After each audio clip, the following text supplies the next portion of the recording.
The restaurant was too loud for the conversation we were having, but my sister Angela had insisted on meeting there. She sat across from me with her son Marcus, his Stanford acceptance letter displayed on the table like a trophy. "So, graduation," Angela said, scrolling through her phone. "We're thinking the country club for the party. Maybe 200 guests." Marcus barely looked up from his phone. He was 17, confident in the way kids get when they've been told they're exceptional their entire lives. "Sounds expensive," I said mildly. "It's worth it." He got into Stanford. Angela said it like he'd won the Nobel Prize. My parents arrived, sliding into the booth. My father clapped Marcus on the shoulder. "There's our Stanford man." "We need to finalize the guest list," Angela said. "I'm thinking slideshow, photo booth." Marcus set down his phone. "I don't want a huge thing, just family and my actual friends." "It's going to be huge," Angela said firmly. "Whatever. But I don't want certain people there making it weird." "What do you mean?" Angela asked. Marcus glanced at me, then looked away. "Some people would just be embarrassing." "He means me," I said quietly. The table went silent. Marcus had the decency to look slightly uncomfortable, but not enough to take it back. "I didn't say that," he muttered. "You didn't have to." Angela set down her pen. "Diane, he's just—" "No, let him say it," I interrupted. "Marcus, if you don't want me at your graduation party, just say so directly." He shifted in his seat, looking to his mother for rescue. When none came, he shrugged. "Fine, I don't want you there. You're just going to make things awkward. People are going to ask about you, and I'll have to explain that my aunt is—" He trailed off. "Is what?" I asked. "Is kind of an idiot," he finished, the words coming out in a rush. "I mean, no offense, but you never went to a good school. You work some boring job nobody understands. My friends' parents are all doctors and lawyers and tech people. What am I supposed to say about you?" My mother gasped. "Marcus, that's incredibly rude." "He's not wrong though," Angela said, her voice careful. "Diane, you know we love you, but Marcus's point is valid. This is his moment. He's going to Stanford. His friends come from accomplished families. She gestured vaguely at me. "You're just different from us." I looked at my sister, the same woman who called me last month asking to borrow money for Marcus's graduation trip, who called 3 months before that asking if I could help with his SAT prep costs. I looked at Marcus, this boy I'd held in the hospital the day he was born, whose trust fund statement I'd reviewed just last week. "I see," I said. "So I'm not welcome." "Don't be dramatic," Angela sighed. "We're not saying you can't come to the actual graduation ceremony, just maybe skip the party. Keep things simple." "Yeah," Marcus added, emboldened by his mother's support. "Like the ceremony is whatever, but the party's for people I actually want there." I pulled out my phone and opened my email, scrolling to the message I'd received that morning from Wells Fargo Wealth Management. The subject line read, "Marcus Thompson Education Trust, Annual Review." "That's reasonable," I said smiling. "You're right, Marcus. It's your day. You should be surrounded by people you respect." He looked relieved. "Thanks for understanding." "Of course." I stood gathering my purse. "I need to get going. Work calls." "Your boring job," Marcus said, not quite under his breath. I paused. "Yes, my boring job. Enjoy your lunch. And congratulations again on Stanford." I left them arguing over DJs versus bands. I sat in my car, looking at my phone. The trust fund had been my father's idea when Marcus was born. Everyone agreed enthusiastically to contribute, then they all forgot, assuming someone else would handle it. I'd handled it. For 18 years, I deposited money, $500 a month initially, more as my career advanced. The account now held $372,000, enough for 4 years at Stanford, with a cushion for expenses. I was the trustee, the only person authorized to release funds. Angela didn't even know the details. She assumed the trust was some general family fund, accessible to Marcus at 18. She assumed wrong. Monday morning, my phone remained silent until 10, then Angela called. "What did you do?" Her voice was sharp with panic. "Good morning, Angela. I'm well, thanks for asking." "Don't. I just got a call from Stanford's financial aid office. They said there's an issue with Marcus's funding. Something about a guarantor signature? They said his enrollment is conditional pending verification of payment capability." That sounds serious. "Diane, what is happening?" The woman said she's been trying to reach the trustee of Marcus's education fund. She said the trustee's contact information lists you. Why would it list you? I leaned back in my office chair, looking out at the city's skyline. Because I'm the trustee. What does that mean? It means I control the trust fund. I'm the only person authorized to release money from it. Silence. Then, that can't be right. That's a family fund. It's a fund I've contributed to for 18 years. $372,000. That's enough to cover Marcus's 4 years at Stanford. You've contributed. Angela's voice cracked. $300,000? How is that even possible? Consistent deposits over 18 years. Compound interest. Basic financial planning. But you can't, you work some administrative job. You don't have that kind of money. I'm the chief financial officer of a mid-sized tech company, Angela. I make $400,000 a year. I've made good money for a long time. Chief financial? What? You told us you did accounting. I do. At the executive level. I have an MBA from Wharton and a CPA license. My boring job involves managing a $100 million budget. Another long silence. Why didn't you tell us? I did. Repeatedly. You all stopped listening years ago. It was easier to think of me as the underachiever, the one who didn't quite measure up to the family's standards. It made you feel better about yourselves. We never. Angela, your son called me an idiot on Saturday. You agree with him. You said I wasn't accomplished enough to be at his party. Did you think I'd just accept that? He didn't mean it. He's 17, Diane. Teenagers say stupid things. And Stanford needs a signature from the trust guarantor by Friday, or Marcus's acceptance will be rescinded. They'll offer his spot to someone on the wait list. You can't be serious. You're going to punish him for being rude? That's insane. I'm not punishing anyone.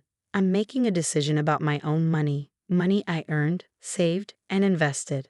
Money that nobody in this family ever acknowledged or appreciated. We didn't know. How were we supposed to appreciate something we didn't know about? You knew enough. You knew I helped with SAT prep costs. You knew I paid for his summer programs. You knew I sent checks for his expenses. You just never bothered to think about where the money was coming from or why I might be doing it.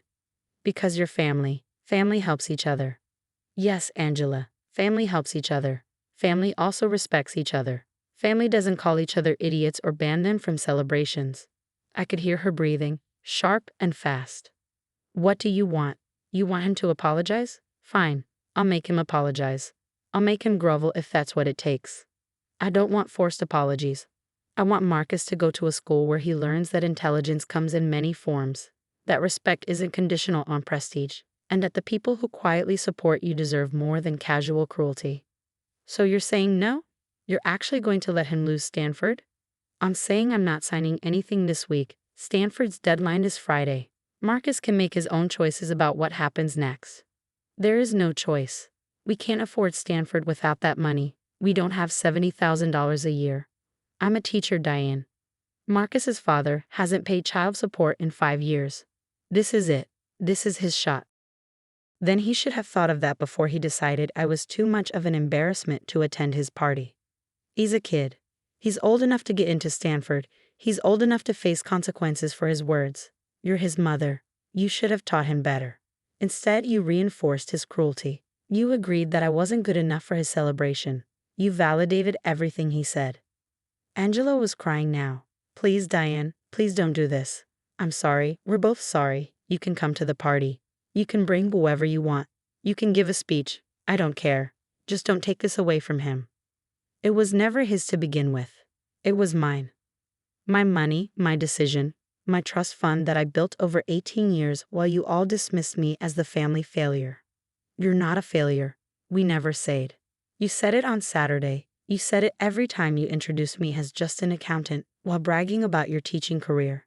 You said it every time you forgot to ask about my work, my life, my accomplishments. You said it in 1,000 small ways over 2 decades. What do you want from us? Nothing. That's the point. I don't want anything anymore. I'm done funding people who think I'm an idiot. I'm done being the family ATM while being treated like the family disappointment. But Marcus will figure it out. He can take out loans. He can attend a state school. He can defer for a year and reapply with proper financial planning. Those are all viable options. They're not Stanford. No, they're not. Neither is respecting the aunt who funded your education, but here we are. I hung up before she could respond. My phone rang continuously for the rest of the day. Angela, my mother, my father, even Marcus himself, leaving increasingly desperate voicemails. I listened to none of them. Wednesday afternoon, Marcus appeared at my office. My assistant sent him in. He entered, and his eyes went wide, taking in the view, the mahogany desk, the wall of degrees and awards. He stood awkwardly, suddenly looking very young. "Nice office," he said quietly. "Thank you. Please sit." He sank into the chair. "Mom said you're a CFO, and you went to Wharton." "That's correct." "I didn't know any of that." "I know. I was a jerk on Saturday." "Yes, you were." "Mom says you're not going to sign the papers. She says I'm going to lose Stanford." "That's a possibility." His jaw tightened. "So this is, what, revenge? You're going to ruin my life because I hurt your feelings? Is that what you think is happening? Isn't it?" I leaned back in my chair. "Marcus, let me ask you something. Do you know what a chief financial officer does?" He shrugged. "Money stuff. I make decisions about where resources should be allocated to maximize value and minimize risk. I decide which investments are worth making and which ones aren't. It's my job to recognize when we're putting money into something that won't give us an adequate return." "I'm not an investment." "No, you're not. You're my nephew. But the principle applies. For 18 years, I invested in your future. Time, money, effort. I did it because I love you and because I wanted you to have opportunities. But on Saturday, you made it clear that you don't value that investment. You called me an idiot. You said I was an embarrassment. Your mother agreed. I didn't mean." "Yes, you did. You meant exactly what you said. You looked at me, someone who has quietly supported you your entire life, and decided I wasn't good enough to be seen with, that I wasn't accomplished enough, smart enough, or prestigious enough for your celebration." His face flushed. "I was being stupid. You were being honest. That's what you really think of me, and that's fine. You're entitled to your opinion, but I'm also entitled to make decisions about my money based on that opinion. So you're really not going to sign?" "I'm really not going to sign this week. Stanford's deadline is Friday. After that, your spot goes to someone else." "What if I apologize? Really apologize, not just because Mom is making me?" "Apologizing doesn't undo 18 years of being dismissed and undervalued by my own family. It doesn't change the fact that when you were asked to choose between respecting me and impressing your friends, you chose your friends." Tears welled in his eyes. "I worked so hard to get into Stanford." "I know, and I worked hard to fund it. We both had something at stake here.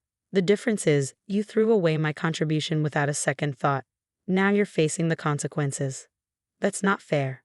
"No, it isn't. None of this is fair, but it's reality. Actions have consequences. Words have weight. And sometimes the people you take for granted stop granting you things." He stood abruptly. "Everyone was right. You are mean." "I'm not mean, Marcus. I'm done. There's a difference." He left without another word, and I returned to my work. The trust fund documents sat in my drawer, unsigned. Friday came and went. Stanford called my office twice. I let both calls go to voicemail. By Monday, Marcus's spot had been offered to another student. The acceptance letter that had sat so proudly on the restaurant table was now just an expensive piece of paper with no power behind it. Angela stopped calling after the first week. My parents sent a few guilt-laden emails that I deleted without reading. Marcus posted on social media about his plans to attend UC Berkeley in the fall, making it sound like that had always been his first choice. I never did attend his graduation party, but I did send a card with a check for $500 and a note that said simply, "Congratulations on your graduation. May you learn the difference between intelligence and prestige, between accomplishment and acknowledgement. Love, your idiot aunt." The trust fund remains active, still in my name, still under my control. $372,000 sitting in an account, waiting for someone who might actually appreciate it. Maybe someday Marcus will. Maybe he'll call me in 10 years, having learned something about humility and respect. Maybe he won't. Either way, I'm no longer waiting for my family to see my worth. I'd already know it. And that knowledge is worth more than any Stanford acceptance letter ever could be.